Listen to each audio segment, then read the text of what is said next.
have a few caulking tips I want to show you today.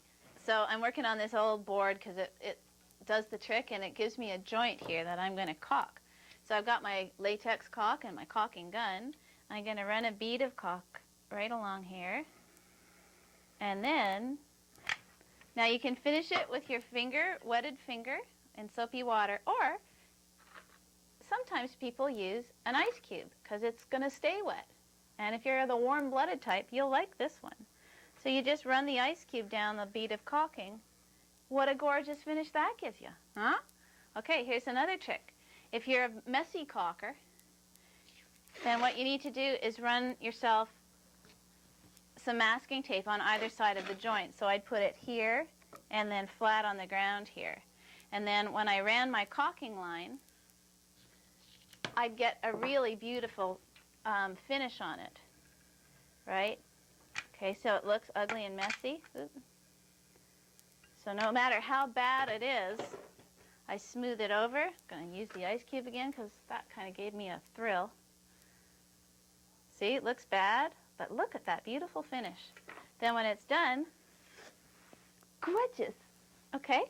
And the other thing that is that instead of putting a screw in the end of your caulk or wrapping tape around the end of your caulk, which doesn't really stop moisture leakage, what you do is you take a wire nut, and that's just what you use in electrical, and you stick that on the end of your caulk and tighten it down, and it bites right in. And that's a handy thing to know.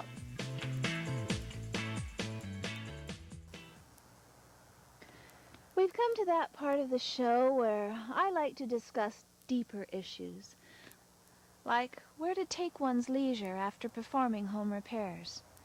I like a hammock, but just as a horse can throw a shoe, a hammock can throw a leisure taker.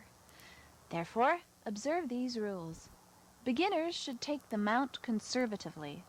Attempt to place your weight evenly in the center of the hammock. You will notice that the hammock recedes from your weight. Therefore, it is necessary to add a bodily flinging motion. Or use a running start.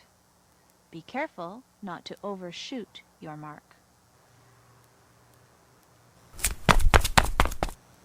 If you do, you're in a good position to try the unilateral ground mount. Throw one leg over the edge of the hammock and clamber on. Somehow. Once you have attained the leisure position, remain in the hammock indefinitely, because the dismount is even trickier, especially after a beer. On a future episode, we'll cover the one-handed mount, which allows you to enter the hammock while holding a beer. But for now, just make the best of it.